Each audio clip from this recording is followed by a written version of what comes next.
Élu député libéral de Montmagny-Lillet en 85, Réal Gauvin a été un ardent défenseur des régions à l'Assemblée nationale.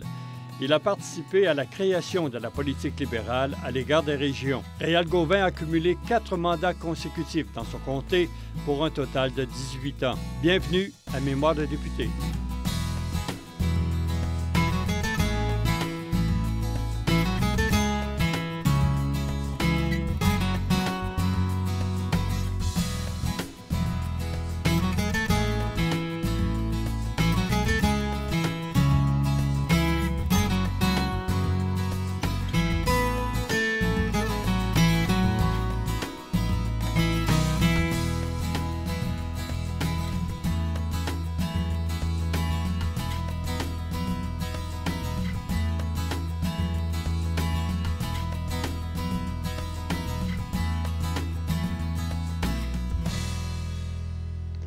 Bonjour, M. Gauvin. M. Morin. En 91, le gouvernement Bourassa, avec M. Ryan, je crois, annonce une réforme municipale. Et là, c'est des factures qui sont refilées aux municipalités. Vous aviez à défendre ces politiques-là. Ça n'a pas dû être facile dans les régions. Non.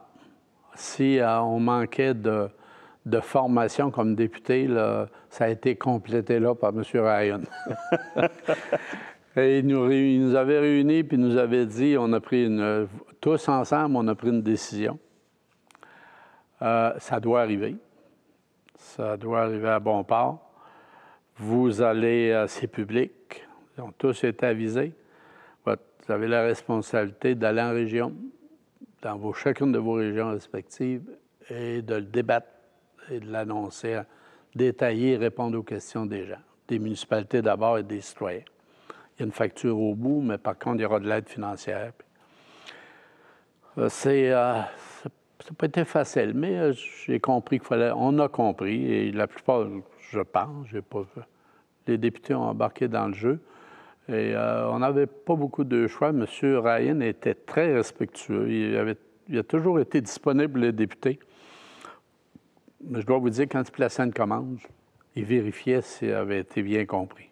Durant la même période, en fait, ça a été une période un peu plus longue, 89, 90 jusqu'à 92, de la réforme constitutionnelle qu'il y avait avec M. Bourassa, l'entente et le rejet de l'accord du lac Meech, celui de Charlottetown, le rapport à l'air.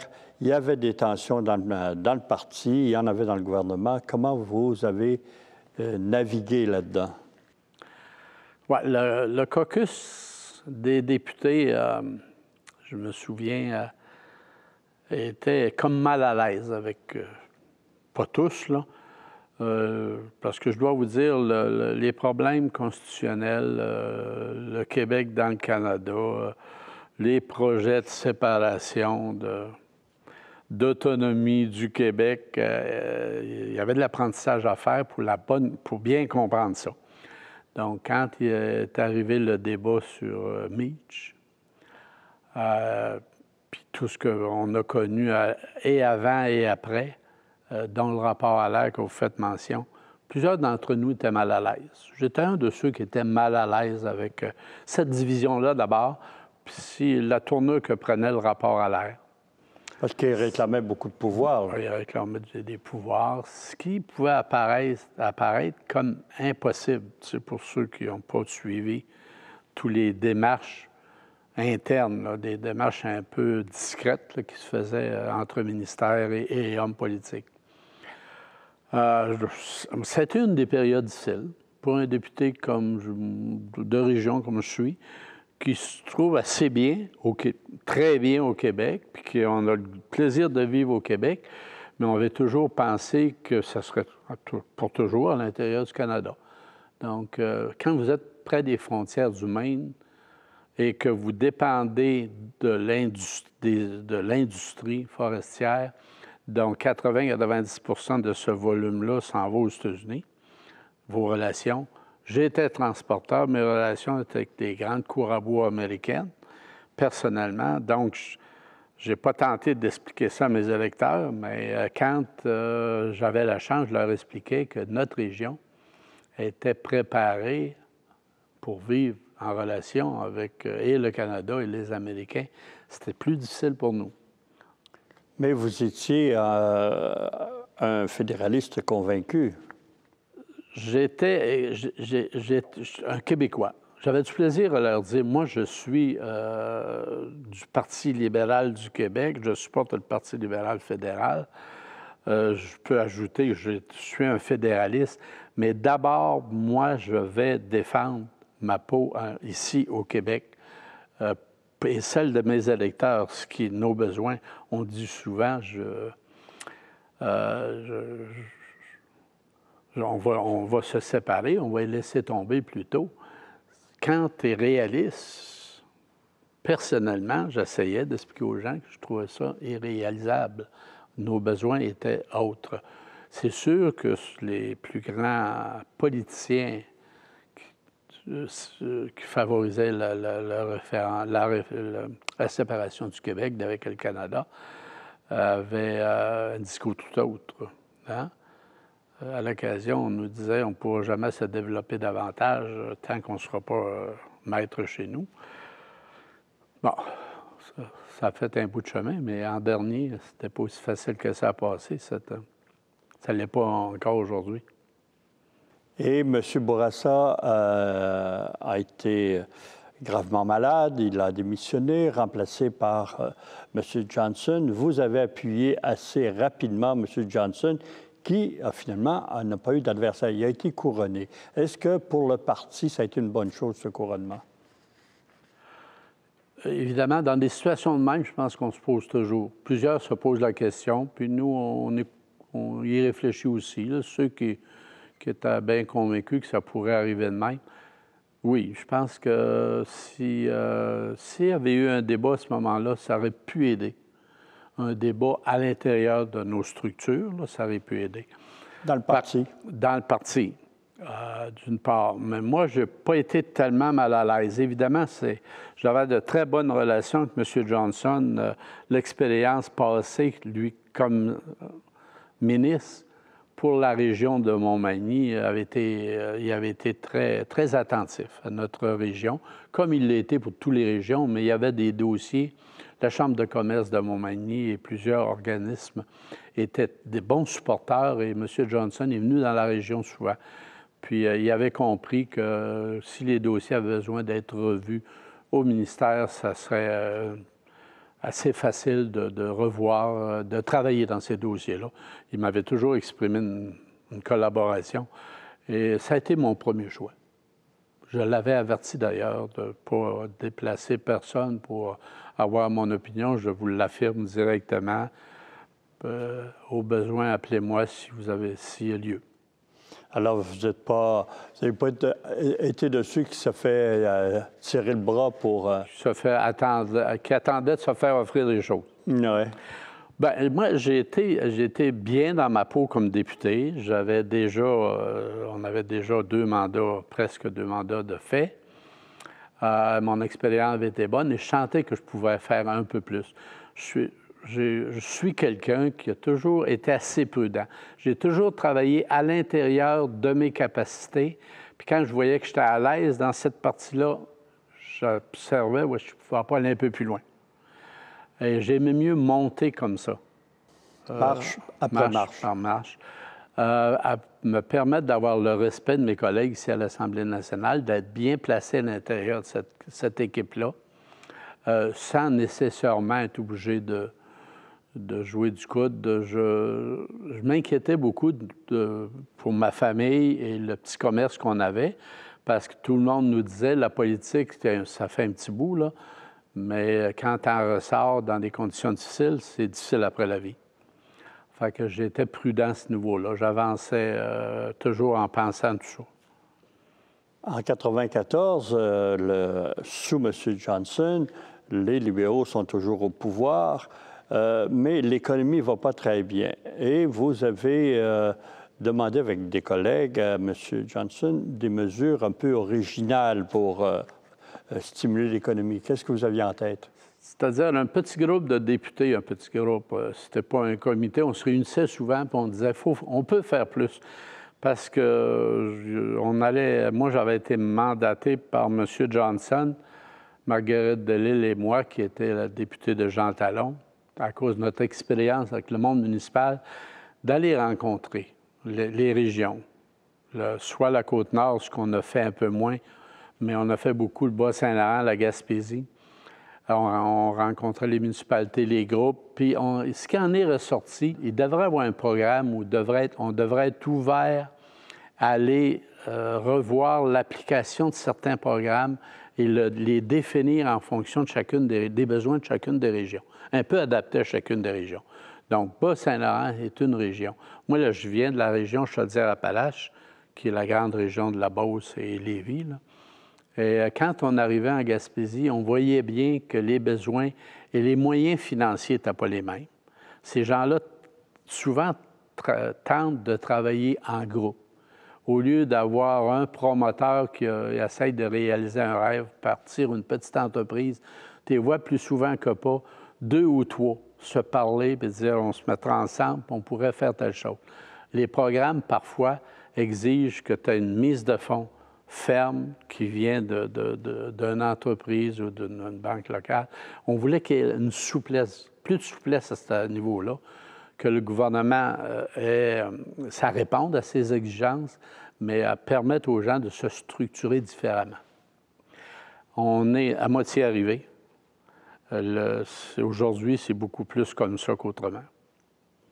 Et est-ce qu'il y a eu des modifications aux lois pour que le gouvernement soit un peu le promoteur de ces projets régionaux? Ça a été plutôt de la réglementation qui a été revue que des changements de loi. En 1994, toujours, à l'Assemblée nationale, préparation du budget, M. Jean Garon, député de Lévis, donc pas très loin de votre circonscription, vous a critiqué pour avoir annoncé des crédits dans votre comté alors qu'ils n'avaient pas encore été adoptés à l'Assemblée nationale. Oui, M. Garon, il a toujours eu un œil sur la région de Montmagny, une région qu'il aimait bien. Il allait prendre des bons pas là, assez souvent, comme il disait, au Manoir des Érables, et ça a été un bon collègue. Mais il nous avait à l'œil, parce que je pense qu'il s'était donné le mandat de faire battre à peu près tous les députés libéraux à la première occasion qu'il y avait dans cette région-là. On est à l'approche d'une élection. Et toujours le centre de ski de Saint-Paul-de-Montmagny, on l'appelle Saint-Paul-du-Buton, pour ceux qui le connaissent comme ça. Centre de ski Grande Coulée. On est à 4 ou 5 kilomètres du village. Une route de petite route de gravier, de terre, qui n'avait pas été adaptée avec une activité de trafic, une activité commerciale comme il y avait à Montagne depuis 1 an ou 2. Donc, moi, j'avais eu des réunions avec la municipalité fréquemment, puis il n'y avait pas à me l'expliquer bien longtemps, pour savoir que ça devait être amélioré d'un meilleur délai. Et j'avais exprimé ça au ministre des Finances. Bien, là, il y a quelqu'un qui m'avait dit regarde, là, tu vas retrouver ça dans le discours du budget s'il y a des programmes d'aide, mais à ta place, je ne serai pas trop inquiet. Tu liras ça comme il faut là, dans de tels paragraphes, puis il me semble qu'il va y avoir quelque chose là. Personne ne voulait s'étirer le coup, mais quand j'étais à la réunion de fermeture, ou à peu près, je pense, on m'avait demandé là, si j'avais du nouveau. J'ai pris la parole. Puis j'ai dit, fermeture du centre de ski là, de la saison? À la fin, à la fermeture, il y avait une assemblée générale, je pense, justement. Parce que c'était une coopérative, ça, des accès. M. Garon était là, et il avait le droit d'être là. C'était aussi agréable. Ça met un peu de piquant, voyez-vous. Et moi, j'avais exprimé ça à peu près de cette façon-là. Je leur avais dit, j'étais très confiant. On pouvait penser qu'il y aurait une amélioration à la route dans la saison qui s'en venait. Le budget va être annoncé bientôt à l'Assemblée nationale. Il n'y avait pas été, ou je pense qu'on avait déjà même la date. Et là, M. Garon, il a dit, je viens probablement de m'en profiter. Pour moi, il vient de trébucher, lui, là. Fait qu'il avait présenté une motion de blâme. Il voulait que le président me blâme ou me pénalise, je ne sais pas quel terme il avait employé. Ça avait été suspendu pour 1 semaine ou 2. Le président a analysé ça. Finalement, il a rendu une réponse favorable, que je n'avais pas dérogé des règles de respect du dépôt du budget, que j'avais mis un peu d'enthousiasme et d'ambition, probablement dans ma présentation, mais c'est pas aller plus loin. C'était une bonne expérience, mais vous avouez franchement, c'est une bonne expérience. Ça m'a toujours fait sourire. Après, lors de rencontres où M. Garon était présent. À la fin de 1994, juste avant les élections, vous avez occupé des fonctions de whip adjoint, Oui. je crois, et d'adjoint parlementaire aussi, pendant quelques semaines, quelques mois. Avec vos collègues, là, est-ce que vous aviez restructuré vos façons de faire ou ça jasait de la campagne électorale qui s'en venait? Ben, ouais, évidemment, comme à tous les approches, il y a toujours quelques personnes avec des idées nouvelles ou des personnes qui sont recrutées pour venir nous lancer sur un thème qui pourrait être favorable à chacune de nos régions, favorable à ce que les gens perçoivent le parti ou un futur gouvernement de ce parti avec des élans nouveaux, des idées nouvelles. Et c'est la formule. Après quelques rencontres, j'ai trouvé que c'était des changements qui seraient difficiles pour faire une élection assez vite avec un certain succès, il me semble. Je trouvais que j'étais comme mal à l'aise. J'ai plutôt choisi, moi, cette période-là, de retourner dans un comté, rencontrer nos organisateurs, puis leur expliquer que ça n'en serait pas une facile, que j'ai compris, puis qu'il y avait du renouveau qui allait être présenté, puis je n'étais pas préparé à expliquer ça avec enthousiasme, tout ça, là. Il valait mieux trouver une formule où on sécurise les gens, puis me présenter comme encore le meilleur candidat pour les représenter. Je gardais une formule qui pouvait fonctionner. Et on est avancé comme ça. Puis finalement, on a eu un certain succès. J'ai même vu des gens, on a connu des gens qui ont pris la parole publiquement, qui n'étaient pas des supporters du Parti libéral, mais qui étaient des supporters du candidat. Donc, ça m'a aidé. Le mot d'ordre était probablement que M. Gauvin sera encore le meilleur député que Montmagny-Lette pourra avoir, même dans l'opposition. Tu n'as pas à en dire beaucoup plus. Donc, des appuis nouveaux importants. Ouais. J'ai une petite anecdote qui est dans la même ligne. Mon épouse et moi, on est invités à une municipalité, sans la nommer, à fêter son 100e ou 150e, je pense. De la municipalité, on arrive à l'entrée, puis tout le monde était bien content. Madame Gauvin, vous allez me suivre, on allait s'asseoir à la table. On vous attendait, justement, puis il y a un jeune homme qui se lève là, d'une table, puis il vient me voir, puis il dit, Monsieur Gauvin, il dit, ma mère voudrait voir notre table. Fait que le gars c'était un de mes supporters, il dit, Monsieur Gauvin, c'est tous des péquistes, il dit, je ne sais pas si vous allez avoir du plaisir. Ah non, j'ai dit, madame veut me voir. Ça accompagne mon épouse. Là. Fait que je suis allé là, puis madame, elle m'a dit, Monsieur Gauvin, vous voyez cette table-là, c'est toute ma famille. Elle dit, on va tous voter pour vous. L'élection était dans 15 jours. Elle dit, je vous les présente là, comme ça. Elle dit, vous savez, vous devez savoir pourquoi. Puis il y avait eu un petit dossier difficile avec le ministère des Transports sur une affaire qui est bien banale. Là. Le ministère des Transports ne voulait pas céder. Puis j'avais appelé, elle dit, vous étiez à l'île aux Grues. Vous nous avez rappelé de l'île aux Grues pour nous dire, ça va être réglé. Fait que c'est comme ça, finalement, que j'ai compris avec le temps. Il n'y a pas de petits dossiers. Et si on pense dans un comté qu'il n'y a que les grands qui peuvent vous mener à une campagne électorale fructueuse, c'est 2 petits dossiers mêlés à des grands. Aux élections de 1994, une élection où le Parti québécois a pris le pouvoir, votre victoire dans Montmagny-Lillet a été un peu plus serrée. Sur quels atouts vous avez joué pour l'emporter? Toujours l'approche était sur ce que j'avais fait pour le comté. On expliquait, on échangeait avec les gens. Ils me connaissaient mieux. Même s'il y a des risques que le Parti libéral ne forme pas le prochain gouvernement, je suis en mesure de servir les citoyens avec leur collaboration. Je disais au monde municipal, si j'ai votre appui, on va avoir ce qu'on a droit d'avoir, puis notre responsabilité sera de travailler ensemble puis le défendre. Mais comme vous étiez dans l'opposition, est-ce que c'était plus difficile de faire avancer vos dossiers? Évidemment que c'est devenu... l'apprentissage, tu n'as plus les contacts directs. Tu réalises ça dès les premiers mois. Contacts aussi directs que tu n'as pas accès à de l'information aussi facilement. Tu es obligé d'aller faire des recherches, mais on doit le faire avec un peu de doigté parce qu'il ne faut pas se mettre à dos, nous aussi, certains fonctionnaires à essayer d'apprendre des choses pour ton comté qu'ils ne sont pas intéressés à divulguer tout de suite. Donc, c'est tout un changement dans l'approche. Et les municipalités aussi l'ont appris.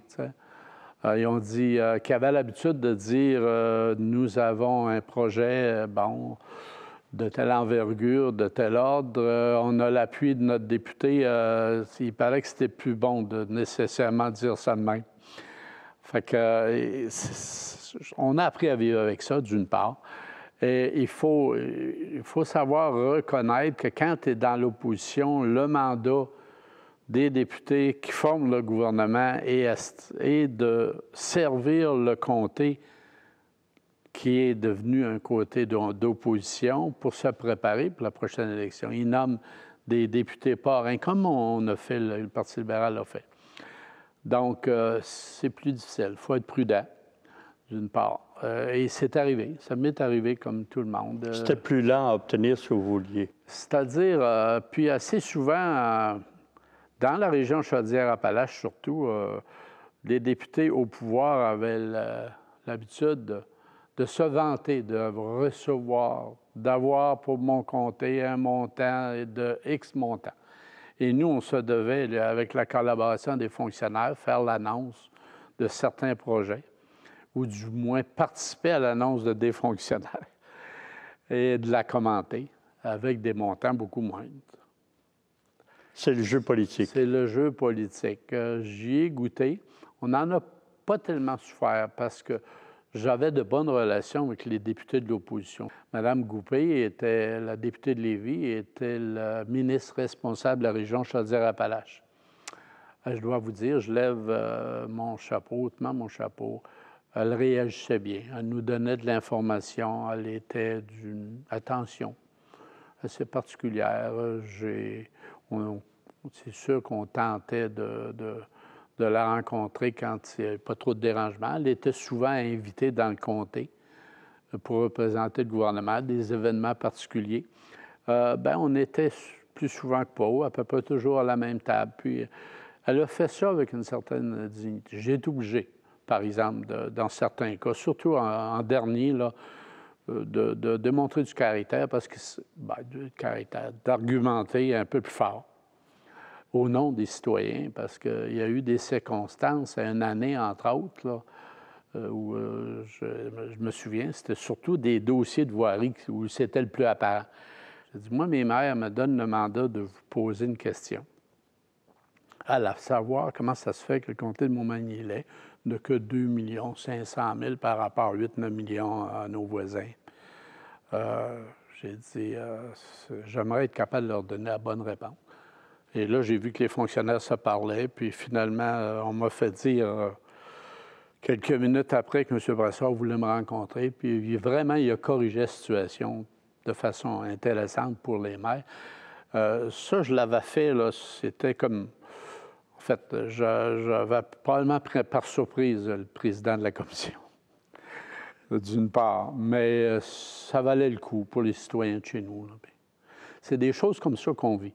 Il faut mesurer, à un moment donné, l'affrontement, éviter d'avoir de l'affrontement, puis si on doit le faire, il faut que ça soit bien mesuré, bien dosé. Choisir ses bagarres. Ouais. À l'Assemblée nationale, dans les débats parlementaires, vous deviez avoir ce qu'on appelle le cabinet fantôme, là, des ministères en particulier à surveiller. Oui, évidemment. Les ministères avec lesquels on était le plus à l'aise, on était plus de facilité à avoir de l'information d'une part, puis qu'on pouvait réagir le mieux, tu sais. soit à l'Assemblée nationale ou en commission parlementaire. C'est là que parfois les bons débats se font sur des dossiers précis ou des régions précises. C'était la voirie, les affaires municipales, le ministère de l'Industrie, du Commerce et le secteur de la forêt. Je pense que c'était les dossiers. Les dossiers, en fait, de l'éducation et autres dossiers. La grande région de Montréal prenait beaucoup de place aussi parce qu'à part de l'agriculture et de la forêt, il touche à peu près tous les ministères. Mm-hmm. Dans l'année qui a suivi l'élection, il y a eu le référendum sur la souveraineté déclenché par M. Parizeau. Avez-vous... je pense que vous avez déploré que la machine administrative était... au service de la cause plutôt que du développement économique. Vous en êtes plein, d'ailleurs. Bien, évidemment, les gens nous faisaient des commentaires. Non seulement de mon comté, les députés arrivaient de leur comté, ou quand on voyageait, on allait faire de la représentation. Parce que vous savez, dans l'opposition, notre parti nous donne souvent des mandats pour aller comme député dans tel comté à l'occasion d'un événement, représenter le gouvernement et l'équipe. Et on recevait des commentaires. Puis on ne sait pas, tu sais, chacun avait employé ses termes. Ça n'a pas de bon sens. Puis nous, bon, on ne monnayera pas ces choses-là. Puis comme quand on tente de faire à quoi à certaines régions que notre économie avancerait plus vite. Dans une région comme la Beauce et la mienne, Chaudière-Appalaches, moi, la région de Montmagny, elle avancerait plus vite si on était séparés, souverainistes dans nos décisions. Bien, c'est pas évident que ça embarque tout de suite là-dedans. D'autres régions, peut-être plus, pour des raisons qui sont les leurs, là. Mais celle-là, on était à l'aise de la dénoncer parce qu'on donnait comme exemple des témoignages de gens. Et ça rejoint le livre vert, je crois, du ministre Chevrette sur la décentralisation, oui. Où il promettait, le gouvernement péquiste promettait 20 milliards aux régions à la condition que le oui l'emporte. Oui. Ça, avez-vous pris ça au sérieux? C'est-à-dire, la présentation était faite, évidemment, là, c'était comme une réalité. Ça finissait toujours par des formules qui ressemblent à ça. Donc, il faut que le Québec se prenne en main et vote oui. C'était à peu près comme ça que... Et évidemment, on est parti un peu contre ça, d'une part.